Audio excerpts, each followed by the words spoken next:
예, 오늘은 저번에 1, 2 상호작용에서 이어서 제3 상호작용에서 잠깐 보겠습니다. 제3 상호작용성은 조금 더 시대적으로 디지털 아방가드 이후에 나타나고 있는 그러한 상호작용성을 얘기를 합니다. 그래서 우리가 저번 시간에 보았던 것처럼 디지털 아방가드가 1960년대 시작했죠. 1960년대, 70년대 또는 80년대까지 이어지고 있는데 그 이후에 나타나고 있는 현상이라고 볼 수 이해하면 되겠습니다. 제3 상호작용성은 디지털 예술에서 볼 수 있듯이 소극적인 소통이 아니라 능동적이고 적극적인 소통이다. 완결된 작품보다는 상호작용 관계를 중시하고 있는 상호작용성은 재현된 작품이 아니라 작품과의 관계 그 자체를 재현한다. 조금씩 이제 진화된, 다시 말하면 조금 더 상호작용성의 그런 본래적 의미에 좀 더 가까이 가는 그런 작용을 얘기를 합니다. 이에는 두 가지 유형의 상호작용이 있다. 첫째가 두 가지 소통으로 나타나고 있는 것, 즉 인간 사이의 미디어가 매개된 소통이고, 둘째는 사용자가 기계에 직접적인 영향을 주는 소통이다. 이전보다 훨씬 더 강화된 그런 소통의 의미를 담고 있습니다. 예를 들면 인터랙티브 스토리텔링 같은 것은 가장 대표적인 하나의 경우라고 얘기할 수가 있겠죠. 인터랙티브 스토리텔링. 한 예로서 웨인 브레인이라고 하는 그런 사람이 감독이 소나타라고 하는 그런 작품을 이렇게 제작을 했습니다. 그렇게 길지는 않은데요. 이 인터랙티브 스토리텔링인 소나타라고 하는 영화는 한 5분, 6분 정도밖에 되지는 않습니다. 세 부분으로 이루어져 있습니다. 그래서 구약 성경 외전인 아포크리파라고 하는 그렇게 얘기하는데요. 유디트 얘기, 톨스토이 크로이츠 소나타라고 하는 그런 부분, 프로이트의 늑대 인간에 나오는 소아 정신 질환의 역사로부터 라고 하는 이 세 가지 얘기를 인터랙티브 스토리텔링의 형식으로 만들어 놓은 그런 영화입니다.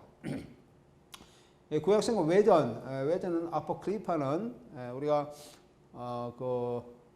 개신교 성경에는 들어가지 않고 캐톨릭 성경, 캐톨릭 이전의 그 성경 있잖아요. 그런 데는 보통 이런 그 구약 성경에서 개신교에서 인정하지 않는 그러한 부분이 들어가 있는데, 구약 성경의 외전은 그게 한 부분입니다. 그래서 유디트 얘기가 나와요. 그래서 보면은 프로이트의 늑대 인간이죠. 프로이트의 늑대 인간이는데, 늑대에 대한 공포증을 가지고 있는 환자가 잠을 자고 있을 때 꿈속에서 나무 위에 앉은 하얀 늑대 17마리가 열려진 창문을 통해서 자신을 바라보고 있는 것인데, 이 광경을 보고 놀라서 꿈에서 깨어났다. 그렇게 얘기하는 부분입니다.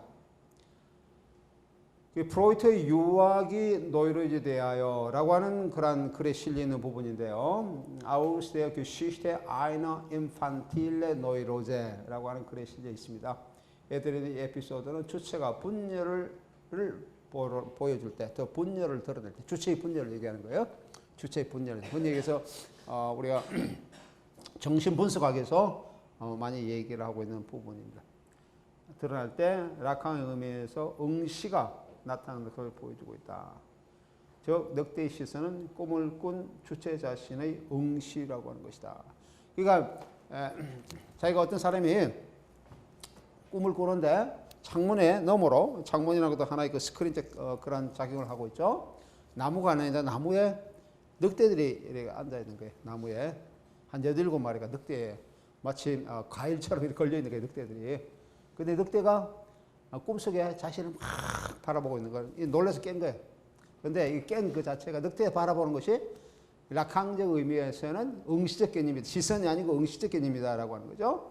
그것이 자기가 늑대 창문을 넘어서 늑대를 바라보고 있는 것이다. 다시 말하면 사물과 이렇게 주체와 하나가 되는 그런 상태를 보여주고 있는 것이 이러한 얘기입니다.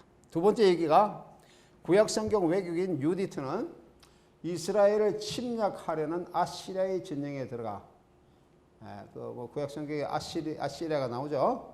아시리아의 진영에 들어가 술 취한 장수인 홀로페르네스의 장군을 유혹하고, 유디트가 들어가서, 유디트는 여성 인물입니다.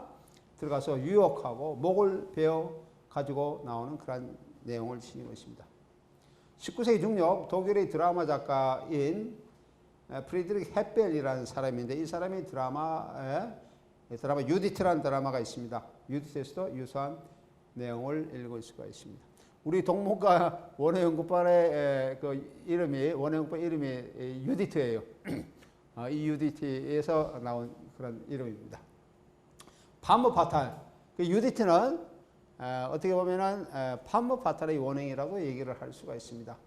파머 파탈의 원형을 읽을 수가 있고 유혹과 살인이 주도적인 모티브로 작용하고 있다라고 하는 것이에요. 그래서 이것도 앞에 나오는 누굽니까? 프로이트의 늑대인간. 이것도 유혹적인 그런 관점이 들어가 있습니다. 이거는 뭐 전형적인 이게 나오는데 유혹이죠. 전형적인 유혹의 관점을 보여주고 있습니다. 유혹, 살인적 관점으로 나타나고 있고요. 톨스토이 크로이츠 소나타 이제 또 들어 하나 얘기가 톨스토이 크로이츠 소나타라고 하는 그런 소설입니다. 뭐 그렇게 길진 않은데요. 정신질환자 포츠드니 세프라고 하는 사람이 여행에서 돌아와 보니까 낯선 반주자와 함께 피아노 연주를 하는 아내가 있는데 자기 아내를 두고 이 사람이 출장을 여행을 갔다 왔는데 갔다 오니까 자기 집에 자기 아내하고 낯선 반주자하고 이렇게 연주를 하고 있는 것 내용을 보았다라고 하는 뜻입니다. 보고 이 정신질환자예요. 이 정신질환자가 질투심에 휩싸여서 아내를 살해하는 내용을 가지고 있습니다. 크로이츠 소나타라고 하는 이러한 소설의 내용이 그런 내용입니다. 유디트와 유사하게 여기도 마찬가지로 유혹과 살인이 주도적인 모티브로 작용하고 있습니다. 음악과 살인자의 장면에서 참여자는 각방을 볼 수 있는 정도까지 조절할 수가 있다라고 합니다. 한번 보겠습니다. 하여튼 이런 내용이에요. 이런 내용을 사전에 먼저 알아야만 이 전체의 그 인터랙티브 스토리텔링의 내용을 이해를 할 수가 있습니다. 이게 서로 맞물려서 나타나고 있는데 상호작용이 어떻게 들어가 있는지 그걸 한번 여러분 보라는 의미입니다. 알겠죠? 한번 이게 소나타라고 하는 그런 작품입니다. 그러니까 세 가지 얘기 형식을 제일 처음에 우리가 그 프로이트 얘기가 늑대인간 나왔죠. 두 번째는 톨스토이 크로이츠 소나타의 관점을 얘기를 하고 있는데 거기서는 잠깐 얘기 내용만 언급되고 있어요. 그러니까 기차를 타고 이동하는 그런 작가적 관점이 이제 거기에 소개되었고, 그다음에 세 번째 나타나는 것이 이제 유디트 얘기가 나왔잖아요, 그죠? 유디트에서의 그런 얘기가 살해하고 아까 얘기한 것처럼 유혹과 살인 장면이 나오는데 또 다시 이어지는 게 이번에 아까 지나갔었던 그 누구였죠? 프로이트 얘기, 늑대인 게 다시 나타납니다. 그죠? 그 앞에 나타나는 것이 톨스토이 얘기가 다시 나타나서 그 여행 갔다 온 자가 자기 아내를 살해하는 그런 장면까지 보여주고. 그래서 이거 어떻게 보면 한 번에 그 얘기가 이렇게 이렇게 에피소드적으로 구성되어 있는데 그 에피소드 구성되어 있는 것이 전체적으로 다 보여지는 것이 부분적으로 나눠서 보여지고 있고 연결되어지고 있는 그런 것을 나타내고 있습니다. 이게 그리고 또 한편 화면 분할에 의해서 화면 분할에서 하나는 그 얘기를 전달하면서 또 다른 아까 작가가 글을 쓰는 모습이 쭉 나왔잖아요, 그죠? 작가적 관점에서 이런 인터랙티브의 관점을 계속 제시하고 있어요. 그래서 이 세 가지 얘기는 적외선 빔을 통한 관객 참여자의 손의 움직임에 따라서 상호작용하면서 서로 다른 이야기 속으로 들어가서 혼합되는 것을 보여주고 있습니다. 그래서 관객 또는 참여자는 마치 서로 연관된 이야기 속으로 들어가는 것처럼 그렇게 보여지는 그런 얘기 구조를 하고 있습니다. 그것도 상호작용성에 의한 얘기 구조를 하고 있다.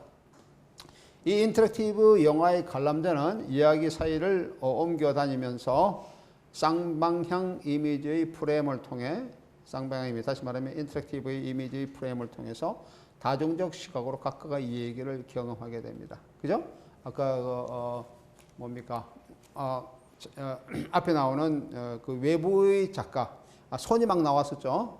그러니까 어떤 화면의 바깥에 있는 어떤 존재자, 특히 이제 감독이라고 그럴까요? 그런 사람들이 들어오는 것. 원래 스크린 안에서 보통은 우리가 영화를 볼 때는 스크린 안에 있는 그 내용만 보게 되는데 스크린 외부의 요소가 스크린 안에 들어오는 것. 스크린 외부의 요소가 뭐가 있을까요? 스크린 외부의 요소가 뭐가 있을까요? 우리가 뭐 어떤 것을 볼 때, 영화를 볼 때 우리는 스크린 내에 어떤 재현된 스크린 내에서 발생하는 묘사된 그런 내용만 보게 됩니다. 그죠? 근데 아까처럼 뭐 우리 영화를 볼 때 손이 막 들어온다 이렇지는 않잖아요.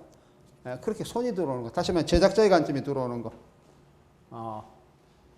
생산미학적, 우리가 수용미학의 관점에서 얘기하면 생산미학적 관점이 들어오는 거. 그런 것을 얘기할 때 우리는 장치 이론이라는 얘기를 하는데 dispositive theory라는 얘기를 하는 기계적 장치 이론이라는 얘기를 하는데 이것은 손이 들어오는 것을 그런 것을 나타내고 있습니다. 스크린 외적인 요소, 스크린 안이 아니고 우리가 보는 것은 일반적으로 어떠한 제작물의 또는 서사물의 스크린 안을 보는데 스크린 밖도 같이 볼 수 있게 만든 것. 이런 것들을 아까 내가 얘기했던 기계적 장치 이론이라고 그런다. dispositive theory라는 그런 표현을 쓴다 이거죠. 그럼 스크린 밖의 요소가 뭐뭐 있을까요? 스크린, 카메라 또 감독, 예, 좋습니다. 또 뭐뭐 있어요? 관객 좋습니다. 예. 예, 아주 뭐 정답들만 착착 얘기하고 있죠. 또 뭐 또 있어요? 또 있을까? 스크린 밖의 요소. 그러니까 영화 같으면 영화를 제작하는데 우리가 우리는 제작해서 만드는 스크린의 서사물만 보지만 영화를 만드는 제작 과정에는 스크린 밖의 요소도 많이 존재한다는 겁니다. 아까 조금 전에 얘기했던 감독, 뭐 관객, 뭐 카메라, 또 영사기, 또 뭐가 있을까?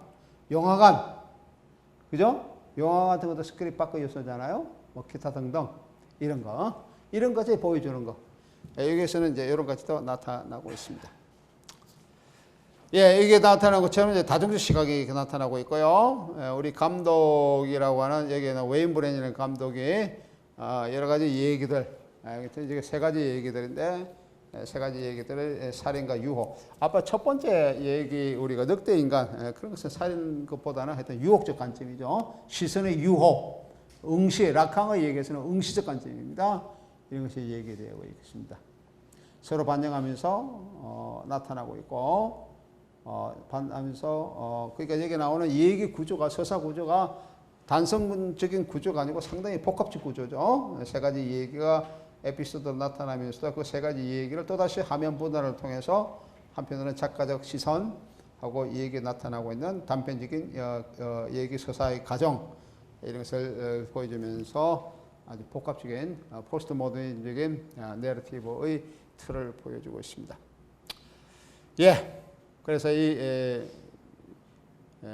인터랙티브니까 선행적이 아니죠. 비선행적이겠죠. 비선행적 얘기 구조에서 얘기하는 것과 얘기되어지는 것, 인터랙티브 허구성 이런 것들 잘 보여주고 있다라고 하는 거죠. 요거는 인터랙티브다라고 하는 것 자체가 그 서사 과정의 허구성 내지는 인위성, 허구성보다 인위성이 좋겠죠. 인위성을 잘 드러내고 있다라고 얘기를 할 수 있습니다. 또 다른 하나의 그 장편 영화라고 얘기할 수 있다는 데이비드 블레이의 왁스 웹이라고 하는 것을 들 수가 있습니다. 왁스 앱. 뭐 예를 들면 영화 Wax Wars The Discovery Television Among the Bees라고 하는 건데 우리말로 번역하면 복납 또는 벌들 사이의 디스커버리 텔레비전 이라고 하는 것인데 하이퍼미디어 하이퍼미디어로 이렇게 나타나고 있습니다. 한 85분짜리 되는 상당히 장편입니다. 장편으로 나타나고 여러 가지의 내러티브 분산을 여러 가지 모으고 있다는 점에서 데이터베이스라고도 얘기를 할 수가 있습니다. 물론 비선행적이고요. 우리가 흔히 그 최초의 디지털 하이퍼텍스트 영화라고도 얘기를 할 수 있습니다. 그 다음에 데이터베이스 영화라고 하는데 이거는 상당히 뭐랄까 데이터베이스 영화라고 하는데 분산된 요소들을 상당히 많이 이제 짜집기식으로 또는 콜라지 기법으로 많이 이제 모아놓은 그런 영화입니다. 예, 그것을 다시 서사적의 그런 통일체를 완성하기 위해서 다시 재편집하는 그런 기법이 들어와야 되겠죠. 재편집하는 기법 뭐이서 나타나고 있는데 또 다른 예로서는 제니퍼와 케빈 맥코어의 2001 스페이스 알고리즘, 221이죠. 201 스페이스 알고리즘, 이런 관점에서도 우리가 이 얘기를 할 수 있습니다. 여러분 혹시 스탠리 큐브릭의 공산 영화, 공상과학 영화 2001 스페이스 오디세이 이런 거 혹시 봤나요? 봤어요? 거기도 얘기가 상당히 그 분할되어 있죠. 시간적으로 아주 고대로부터, 그죠? 고대로 유명한 원숭이들이 고대 얘기를 쭉 아주 그 구석기 시대인가요? 아주 구석기 시대에 그 얘기를 하면서 원숭이가 큰 뼈다구죠. 누구의 뼈다구인지 모르겠는데 그 뼈다구를 공중에 높이 던지는 장면이 있습니다. 공중에 높이 던지니까 공중으로 뼈가 제법 큰 뼈가 공중으로 올라가다가 뱅글뱅글 돌면서 다시 지상에 떨어져요. 큰 뼈가 떨어지면서 시대가 바뀌죠. 시대가 바뀌어서 그 아주 구석기 시대에서 그 영화가 1960년대 말에 만들어졌는데 1960년대 말에 우주여행의 그런 시점으로 다시 되돌아오는 그런 것을 보여주고 있는 게 스페이스 오디세이. 그 이후부터는 계속 항해죠. 목성과 토성을 향해서 계속 항해하는 그런 항해의 일지를 보여준 것이 2001 스페이스 오디세이라는 영화입니다. 이런 부분도 역시 마찬가지로 이런 얘기 구조를 엮어놓는다는 것이요. 얘기 구조를 엮어놓으면서 내러티브의 공간적인 부분뿐 아니라 시간적인 구조를 통제하는 그런 것을 얘기를 하고 있습니다. 또 다른 하나의 인터랙티브 다큐멘터리 영화를 들 수가 있는데요. 인터랙티브 다큐멘터리 영화 아르테 TV, 가자 스테롯 이런 영화는 거의 한 예입니다. 가자 스테롯 여기 혹시 있는지 한번 잠깐 볼까요? 가자 스테 그 얘기한 것처럼 팔레스타인 가자 지역과 이스라엘 수도 지역의 사람들 동시에 인터뷰 형식을 취하고 있습니다. 두 화면을 동시에 펼쳐 보이면서 각각 선택된 화면이 내러티브를 전개하는, 그래서 인터뷰한 내용이 이렇게 나타내지는 그런 형식으로 그 밑에 아까 내가 그 화면에 밑에 하단에 보면은 여러 가지 그 언어 그 선택 버전들이 있어요. 그래서 여러 가지 언어로 자기가 들을 수 있습니다. 나는 이제 물론 거기는 한국어 없기 때문에 영어를 선택했는데 여러분이 혹시 다른 영어를 알고 있으면 다른 언어를 알고 있으면 그 언어로 이렇게 선택하면 그 버전으로 들을 수 있는, 번역된 거죠 물론. 그 사람들의 그런 가자 언어를, 팔레스타인 언어를 그렇게 들을 수 있는 그렇게 가능성이 있습니다. 그 다음에 제프리 쇼라고 하는 그런 유명한 그 디지털 설치 작가가 있죠. 제프리 쇼는 상호작용성을 뉴미디어의 기술에서 출발하고 있습니다. 그는 실제 공간과 상상의 공간을 놔두기보다는 그 차이를 극복하려고 이렇게 시도를 하고 있고요. 이러한 시도는 고대 그리스의 제육시스를 볼 수 있을 때 완전한 감각적인 현혹을 의미합니다. 감각적인 현혹을 의미하게 됩니다. 또한 그림은 문학과 따라 파라곤 논쟁과도 연관을 씌우고 있습니다.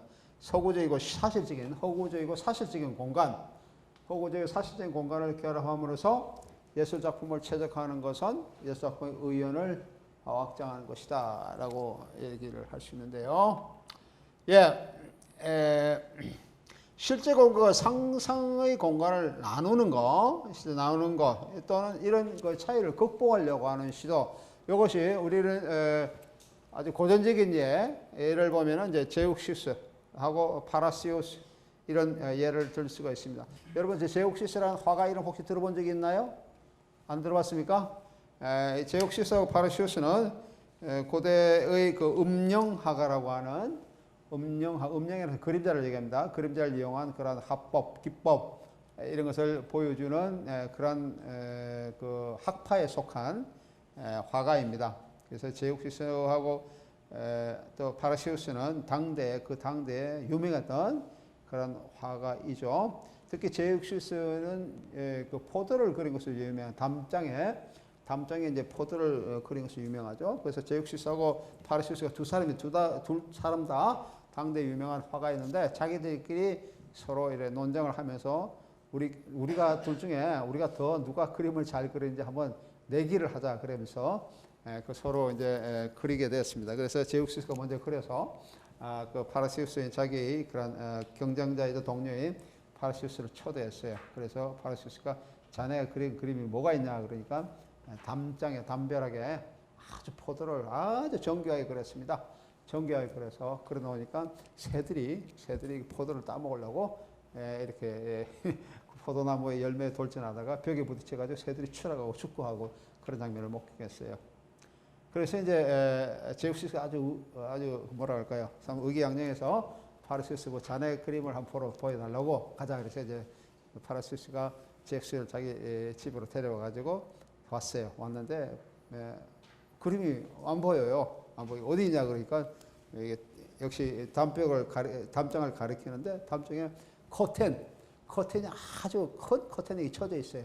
그래서 제욱시스가 자네 그림이 뭔데 그렇게 감추고 있냐. 커튼을 좀 들쳐 보여달라고 뭔지 그린지 보고 싶다 그러니까 내가 그린 게 사실 커튼을 그렸다 이렇게 얘기를 하고 있습니다.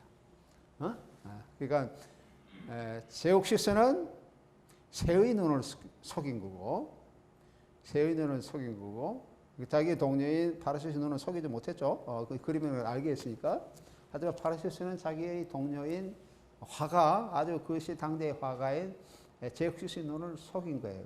그죠? 제욱시스의 눈을 속여서 제욱시스는 그것이 그림인 줄 모르고 하나의 사물인 줄 알았다는 것이죠. 근데 파라시우스는 사물을 자기가 회화적 그런 이미지를 그렸는데 보는 사람으로 하여금 그 이미지 너머를 응시하게 하는 그러한 욕망을 그린 거다라는 뜻이죠. 보는 사람이 저거 커튼을 들치면 뭐가 있을 것 같은데 커튼을 좀 들치고 온 욕망. 그 너머에 뭐가 있을까? 다시 말하면 사물 너머에 뭐가 있느냐라고 하는 거예요. 선험적인 어떤 욕망, 인간의 선험적인 욕망에 관한 것을 보여주고 있다. 칸트적 의미에서는 딩안짓이라고 얘기하는 물 자체를 보는 사람에게 제시했다라고 하는 그런 얘기입니다. 포스트 모더니즘의 그 정신 분석의 대가인 락항이죠. 자크 락항은 이 두 사람의 일화를 이용을 합니다. 이 자기의 책에 끌어들여서 아까 잠깐 아까 그 응시라는 얘기가 잠깐 나왔었죠. 응시 아까 그 프로이드의 늑대 인간 얘기할 때 응시라는 내용 용어를 썼는데 영어로 하면 게이지가 되겠습니다. 응시라는 관점을 이런 제욱시스가 아니고 커튼을 그린 파라시우스의 관점을 응시적 개념으로 이렇게 얘기를 하고 응시라는 이런 것이다. 무의식 속에 어떤 사물 너머에 있는 어떤 것을 보고자 하는 욕망이 응시다. 이른바 대상 A라고 얘기하는 대상 A를 보고자 하는 욕망 그것이 응시다. 그렇게 얘기를 할 수가 있습니다. 지금 내가 예를 든 것은 여기에 나오는 것은 실제 공간과 상상의 공간의 완전한 이분법적 구분보다는 그 차이를 극복하기 위한 그 관점을 얘기를 하고 있습니다. 또 하나의 예를 든 것이 문학은 그림과 같다. 유명한 논제죠. ut pictura poesis라고 하는 유명한 논제인데 문학은 그림과 같다라고 하는 그런 뜻이에요. 문학은 그림과 같다. 그러니까 미메시스 관점이죠. 회화가 현실을 이렇게 그런 것처럼 문학도 그렇게 회화처럼 현실을 제시해야 된다라고 하는 것을 보여주고 있고요. 파라곤 논쟁은 이거는 이제 르네상스 시대에서 나타나는 것입니다. 이런 것들. 다시 말해 이런 전체가 허구적이고 사실적인 공간, 사실적인 공간을 결합함으로써 예술작품을 체제화하는 것이 예술작품의 외연을 확장하는 것이다 라고 하는 것을 얘기를 하고 있습니다. 파라곤 논쟁은 파라고네라고 하는데 비교의 뜻을 가진 그런 비교라는 뜻을 가지고 있고요. 이 논쟁은 조형예술, 빌덴드 쿤스트라고 하고 있습니다. 조형예술이 일반 교양, 아르테스 리베랄레스에 속하는 문학, 수사학, 음악뿐만 아니라 해와 조각, 건축과의 경쟁 관계에 관한 논쟁, 비교하는 거죠. 어떠한 예술 형식이 더 우위에 있느냐라고 하는 것을 관한 논쟁이 파라곤 논쟁이라고 그럽니다.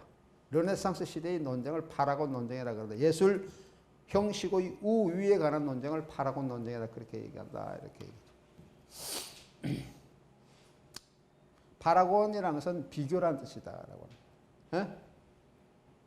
역사적으로 어떠한 예술 형식이 우위에 있었습니까? 어떤 예술? 예술 형식은 뭐가 있죠? 예술 형식에 뭐뭐 있어요? 문학, 회화, 또 연극, 또 사진, 또 교양, 뭐 여러 가지 예술 형식이 있습니다. 음악, 무용, 뭐 이런 다 예술 형식에 포함됩니다. 그죠? 예, 회화, 뭐 조형 예술. 그 중에서 어떤 게 우위? 무엇이 5등하고 무엇이 10등까지 나눌 수가 있나요? 어떤 예술 형식이 어떤 예술보다 더 나으냐라고 하는 겁니다. 예를 들어서 이게 고대 로마 시대 때 유명한 논제가 문학은 그린 것 같다. 그렇게 하는 논제가 있습니다. 문학은 그린 것 같다. 무슨 뜻일까요? 문학은 회화가 현실을 그대로 그리려고 노력하는 것처럼 문학도 그대로 해야 된다라고 하는 겁니다. 어떤 게 더 우위에 있습니까? 문학과 회화. 네. A는 B처럼 똑똑하다. 그럼 누가 똑똑합니까? 네. B가 이미 똑똑하다고 이미 인정된 거예요. B는 똑똑한 사람인데 A도 B만큼이나 똑똑하다 이런 뜻이에요. 그러니까 A는 아직 검증이 안 된 사람이에요. 근데 보니까 B만큼 똑똑한 것 같다. 이미 A가, B는 이미 똑똑한 사람이에요. 이미 인정된 사람. 다시 말하면 문학은 그림 같다는 회화가 그 시대에 이미 우위에 있다는 겁니다. 알겠어요? 다시 말하면 그리스 로마 시대 때, 특히 그리스 시대는 조형 예술이고 로마 시대 때는 회화가 굉장히 높은 우위에 있었습니다. 회화가 우위를 차지한 것이 언제까지 이어진다고요? 르네상스까지 이어지죠. 르네상스까지 회화가 우위에 차지하게 되었습니다. 차지하고 그 다음에 이제 문학이 17세기 후반, 18세기 초에 레싱이라는 사람이 라오콘이죠. 라오콘 논쟁을 통해서 아니다. 문학이 문자 텍스트로 쓰여진 글로 쓰여진 문자로 쓰여진 텍스트가 회화보다 우위에 있다라고 하는 그런 이른바 전통적으로 내려온 한 17세기죠. 한 1700년 정도까지 내려오던 회화의 우위론을 뒤집는 역사적인 그런 반전을 시도한 사람이 독일의 이론가인 드라마 작가의 이론가인 레싱이라는 사람입니다. 그 이후부터 문자 텍스트가 회화 텍스트보다 회화보다 우위를 점하게 됩니다. 실제로 점하게 되는데 그게 언제 또 이제 문자 텍스트가 좀 무너지게 위상이 조금 낮아지게 상처 입는 그런 사건이 계기가 된 것이 아까 조금 얘기한 것처럼 사진과 같은 대중 매체의 출현입니다. 대중 매체 출현에 의해서 문자 텍스트가 이렇게 상당히 그 위상이 이전만큼 못하고 낮아지고 현재 우리는 디지털 예술 시대에 살고 있는데 우리가 지금 얘기하는 것도 전부 다 디지털 예술과 문화를 얘기하고 있는데 이 시대의 문자 텍스트는 이전보다 점점 더 낮아지고 있어요. 우위를 점하는 시대가 아니다라고 하는 거죠. 문자 텍스트가. 문자 텍스트는 여러 가지의 예술 유형 중에 하나이지 문자 텍스트는 그것이 우위를 점하는 시대가 아니다라고 이전만큼 그렇지 않다는 상대적인 개념입니다. 예, 좌우지간 이 제프리라는 사람이 아까 얘기한 것처럼 실제 공간과 상상의 공간의 차이를 이분법적으로 나누는 게 아니고 차이를 극복하기를 시도했다라고 하는 겁니다. 뭐 예를 들면 제프리 같은 사람이 읽을 수 있는 도시라고 하는 뭐 이런 작품이 있습니다. 한번 잠깐 볼까요? The Laziable City인데요. 가상현실의 개념에 입각한 멀티미디어 아트의 한 사례를 보여주고 있는 경우죠. 이 전시는 구겐하임 유명한 뉴욕의 유명한 그 전시관이죠. 특히 미술 같은 게 전시를 많이 하고 있는데 여기서 나타나는 것이고요. 제프리 셔가 자전거를 타고 가는 이게 맨하탄이라는 도시를 이렇게 가상에서 보여주고 있는데 보여주고 있습니다. 그래서 이게 나오는 그 도시에서 읽을 수 있는 도시에서 자전거 핸들이 달려 있는데 이 자전거 핸들 이게 우리 흔히 해서 그 워크스테이션이라고 하는 그러한 디지털 설치물과 연관되어 있습니다. 연관되어 있어 이것들이 이제 관람자가 이 영상 안에서 관람자가 어떻게 위치해 있고 어떻게 나타나고 있는지 그런 것을 얘기를 하고 있습니다. 이러면 속도를 조절하게 되는 것뿐만 아니고 관람자의 움직임까지 이렇게 조절하게 되는 것, 실시간적으로 조절하고 있는 그런 것을 얘기를 보여주고 있는 것이죠. 그리고 앞에 그 타고 가는 사람, 그 자전거 타고 가서 앞에 나오는 사용자죠. 유저는 앞에 나오는 조금 앞에 자기 전에 앞에 모니터가 있습니다. 그래서 모니터가 나타나 있고 그게 도시의 지도를 볼 수 있게 그렇게 되고 있습니다. 그래서 커서는 관람자가 그 안에서 움직이는 설치문에서 움직이는 위치를 커서를 통해서 얘기를 하고 있습니다.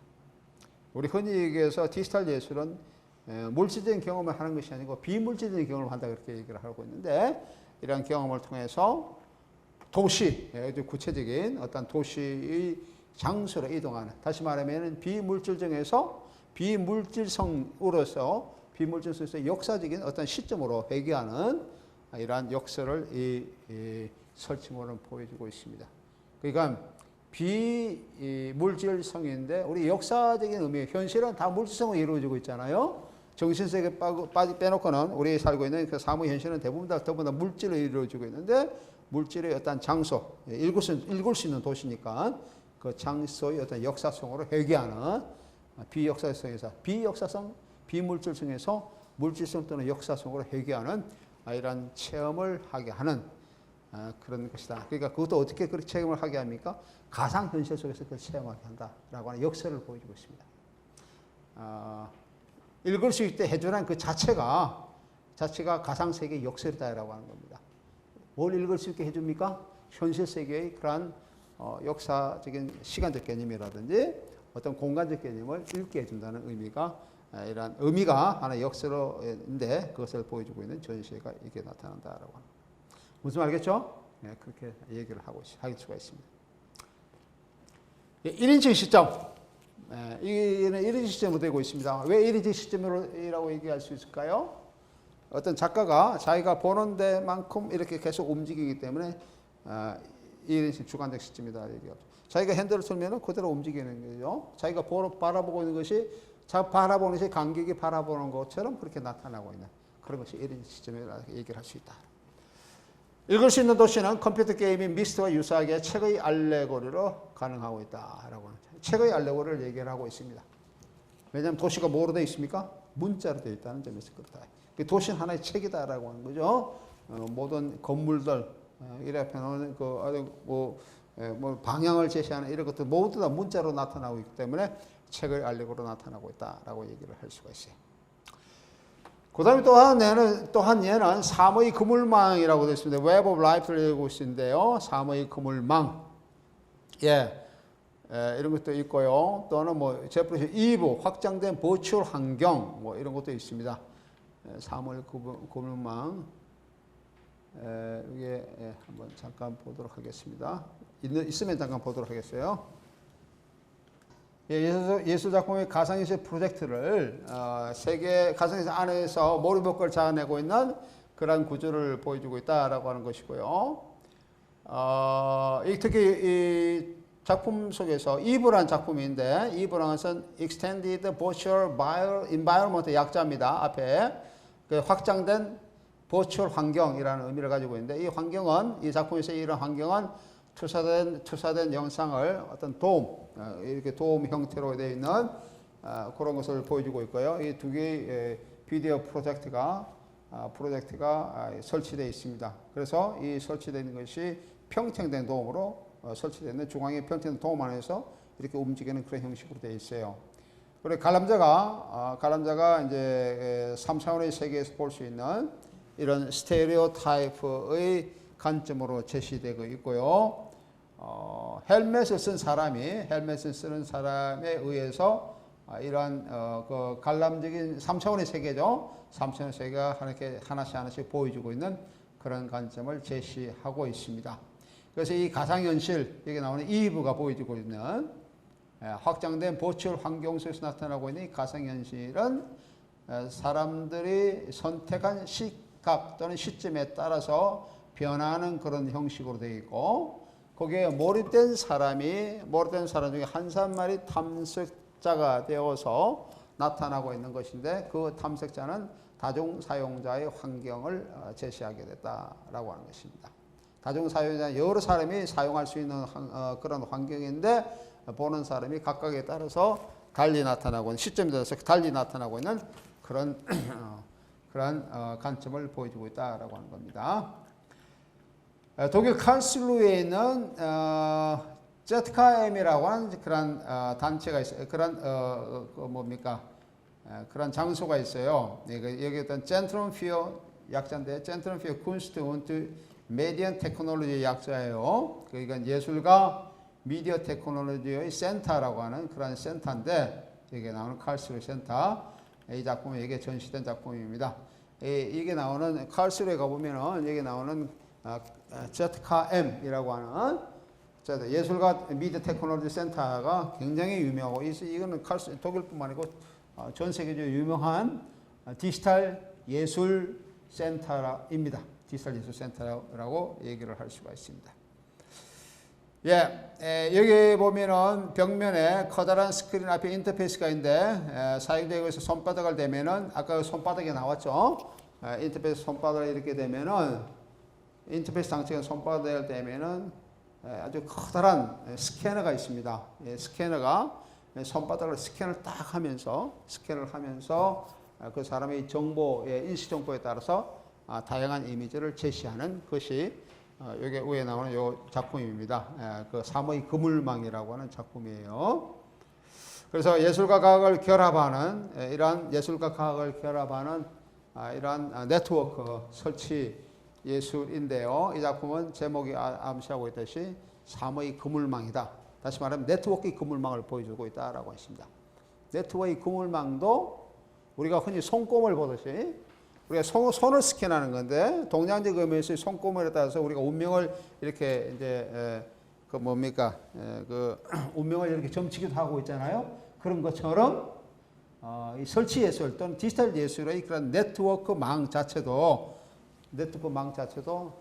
운명 마치 운명처럼 또는 결정론으로 이렇게 의미가 엮여 있다라고 하는 그런 것을 보여줘요. 어떻게 보면 상당히 철학적인 작품이라고 얘기를 할 수 있습니다. 삼의 그물망이란 의미 자체가 그런 것이다라고 하는 것이죠. 이 책은 마이클 글라이헤어 함께 쓴 삼의 새로운 그물망, 네트워크 삼의 유형 이런 것에서 책에서도 이러한 관점이 나타나고 있습니다. 삼의 그물망이라는 설치 작품의 의미가 그런 의미를 지니고 있다라고 하는 겁니다. 그 다음에 또 하나의 그 작가로서 페터 바이비라는 사람을 들 수 있습니다. 이 사람은 에너지 상황과 환경 사이의 환경 변화 사이의 상호작용, 사람과 사람 사이의 상호작용, 그리고 또한 사람과 물질 사이의 상호작용의 역동적인 소통 상호작용 환경에 주목하고 있습니다. 지금 내가 이 예들은 전부 다 뭘 얘기하고 제3 상호작용성의 예로서 여러분을 제시하고 있는 겁니다. 제3 상호작용에서 이런 것이 나타난다라고 하는 겁니다. 현실은 항상 새로운 현상으로 변하는 독립적인 구성요소의 시스템을 묘사하고 있고요. 디지털 기술은 이러한 변화를 시각하고 있다라고 하는 것을 보여주고 있습니다. 이 사람이 작품인데 이런 것을 쭉 보여주고 있습니다. 관찰자에게 형식을 구성하는 과정에 참여하게 그리고 관찰자에게 형식을 구성하는 과정에 참여하게 한다라고 하는 것이고 그래서 이 페터 바이비라고 하는 이 설치 예술가는 이러한 버추얼 모델을 구상하고 있다. 예를 들면 성별화된 시선이라든지 가상성이라는 이런 관점을 잘 보여주고 있다라고 얘기를 할 수 있습니다. 에르크 후타모라고 하는 그런 사람의 작품도 여기에 속하고요. 아까 얘기하는 칼스루의 카세템을 얘기했는데 ZKM을 얘기했는데 예술가 미디어 테크놀로지 센터의 또 다른 하나의 예술가로 든다 그러면 아그네스 헤게디스를 들 수 있습니다. 아그네스 헤게디스의 기억의 극장 VR 메모리 시어터라든지 또는 손의 시각 핸드사이트 이런 거 이런 관점도 여기 나오는 제3 상호작용성의 관점으로서 우리가 이 얘기를 할 수가 있어요.